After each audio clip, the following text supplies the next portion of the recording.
Let's talk Christmas horror.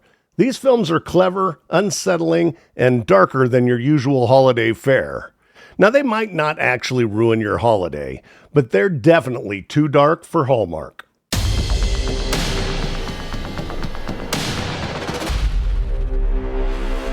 Christmas is supposed to be cozy, bright, and full of cheer, but these films flip that on its head, turning familiar traditions into something that just might make you look at holiday lights a little differently. But before we dive into the first movie, don't forget to like and subscribe so you don't miss what's coming next. Now let's get into the list. A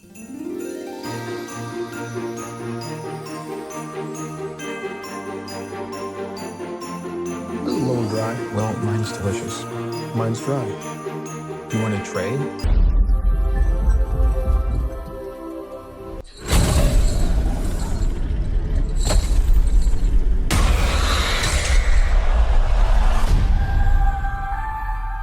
It's Christmas. Nothing bad's gonna happen on Christmas. First up, we have to talk about Krampus. This film actually gets the ancient horror of Christmas better than most holiday horror movies. Most Christmas horror films just give us a killer in a Santa suit, but Krampus goes back to the dark folklore that was around long before Coca-Cola redesigned Santa Claus. This movie understands that Christmas isn't just about being good, it's about belief. And when that belief dies, something much older and darker takes its place. The setup is so simple because, we've all lived it. A dysfunctional family Christmas dinner, the arguments, the resentment. It's a total pressure cooker. The thing that kicks it all off isn't some ancient curse, it's just a kid named Max, who finally has his Christmas spirit broken. He tears up his letter to Santa, and in doing so, he accidentally summons the shadow of Saint Nick himself, the Krampus. Krampus ruins your holiday because it's born from a total loss of hope. The movie opens with a montage of Black Friday shoppers trampling each other, and it's a perfect take of what our society's actually become. This film unleashes a blizzard of insane creature designs, from demonic cherubs to a flesh-eating jack-in-the-box, but the real punch is in the ending. It's so bleak and soul-crushing, it dangles a little hope right in front of you before snatching it away. This film suggests that losing the Christmas spirit is a permanent condemnation.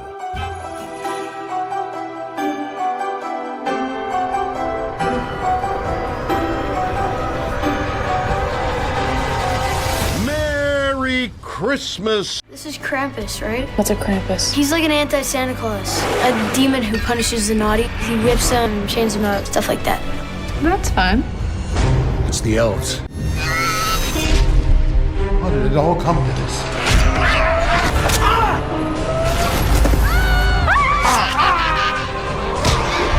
We're trapped down here, and there's a psychopath on the loose.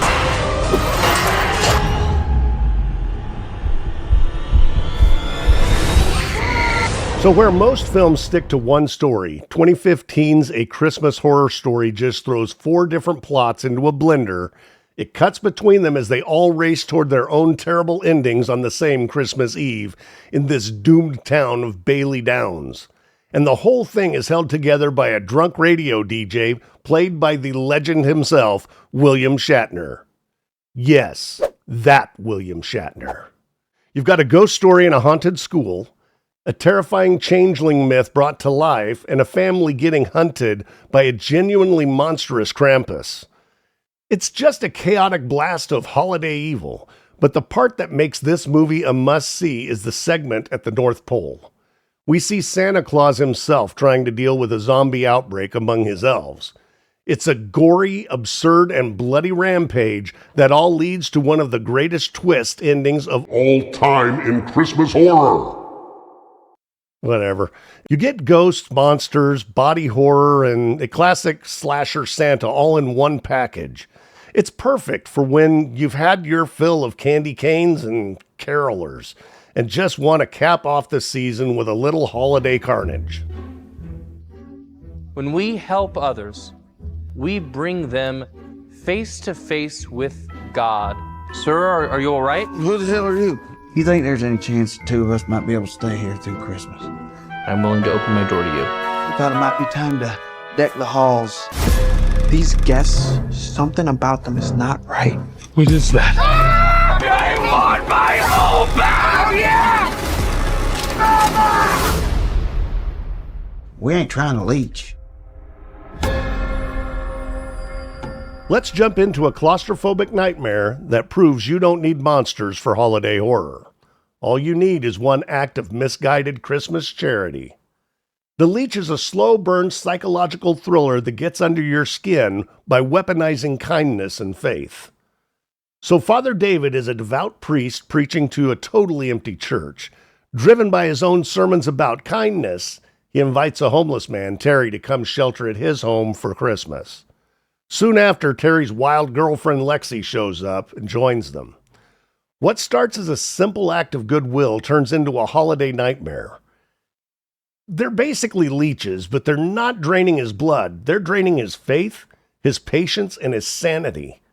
This movie takes a slow dive into madness. Forget about jump scares. This is about watching a good man get systematically broken by the very virtues that he preaches about. The climax is such a brutal end to all that slow burn tension, and it will definitely leave you suspicious of anybody who is a little too eager to embrace the spirit of giving. All right, we are deep in the holiday darkness now, so if you are enjoying this little sleigh ride into seasonal madness, do me a favor and hit that like button. It tells the algorithm that fear is festive, and it helps me to keep bringing you my brand of no fluff horror. Now let's get back to ruining Christmas. Jingle bell, jingle bell, jingle bell. Look at this. Welcome to Norway. You're Americans? Yeah. Hi. Hello. I can't believe we inherited this place. Middle of nowhere. There's something in the barn. So what do you think happened? Probably some kids. Woo. First off, the barn elf doesn't like changes to the farm. That looks good. Secondly, he hates bright, artificial light.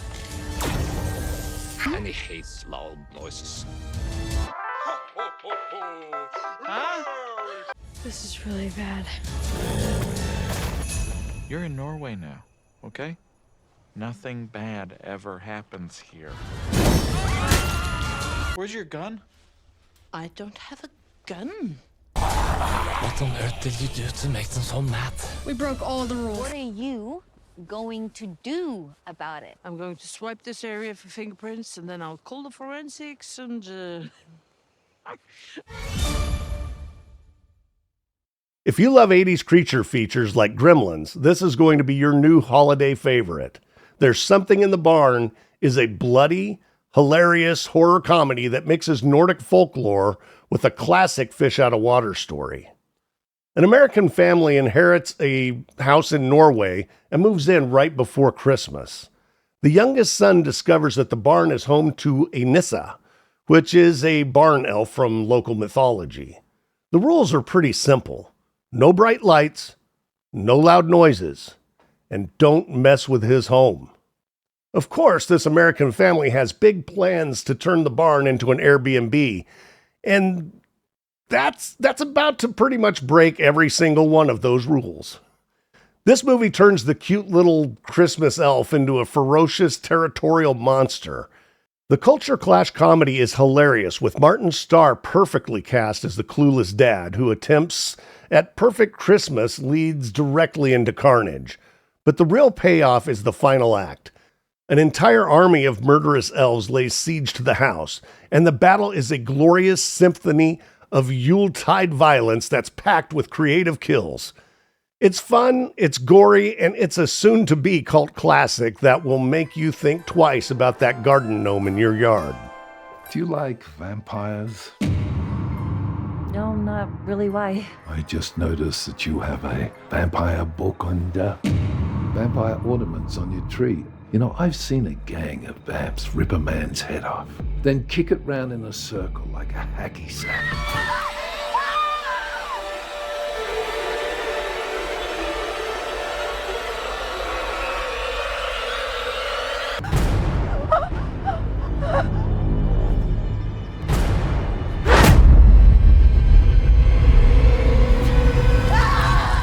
Vampires aren't real. Oh, yes, they are.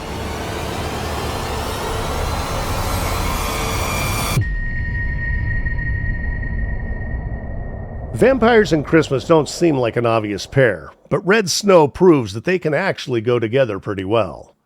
This indie horror comedy is a sharp and surprisingly brutal take on the whole vampire thing. Olivia is a struggling vampire romance novelist spending Christmas all alone in a snowy cabin. Her quiet holiday gets interrupted when an injured bat crashes into her window, and of course she nurses it back to health, only to find it's transformed into a real, handsome vampire. Don't worry, it doesn't sparkle. Her fan fiction fantasy quickly turns into a nightmare when his dangerous and much less romantic friends show up at her door. Red Snow ruins your holiday by having romantic gentleman vampires in the story. I'm just kidding. This film blends awkward comedy with creeping suspense and then just kicks right into a fight for survival. It feels kind of like a cross between Misery and The Lost Boys, and it proves even Christmas isn't safe from things that bite. The lights are so pretty. This is perfect. What did you eat?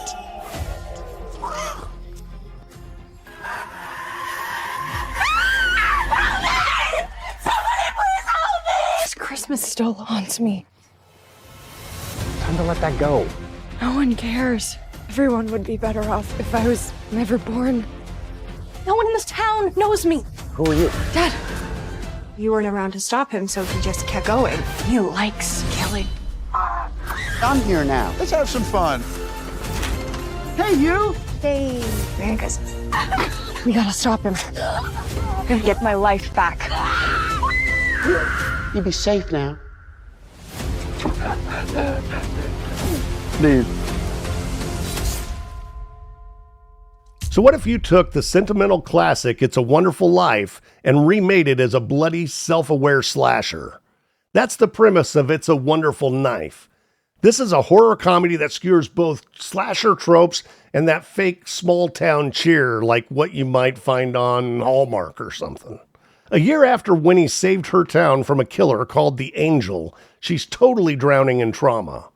While everyone else has pretty much moved on, during the town's Christmas festival, she wished she had never been born, and of course the wish is granted.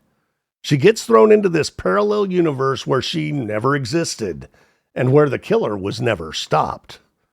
This film is a perfect holiday ruiner because it understands that sometimes the most horrifying thing is feeling insignificant. Winnie's journey is all about seeing how much death and pain she actually prevented. The alternate reality is just this bleak, sad version of her hometown where Christmas decorations hang over a community that's absolutely terrified. This is a fun holiday horror story where sometimes the greatest gift is getting to fight the killer one more time. So there you have it, from folk demons and psychopathic gnomes to vampire sieges and demented slashers. These movies are really the peak of what Christmas horror can be. Brutal, clever, and cynical. But that's just my list. The world of Christmas horror is vast and wonderfully twisted, so now it's your turn. What Christmas horror movies messed with your holiday spirit? Drop your picks in the comments and let's build the ultimate holiday horror watch list. Merry Christmas, and I'll see y'all next time.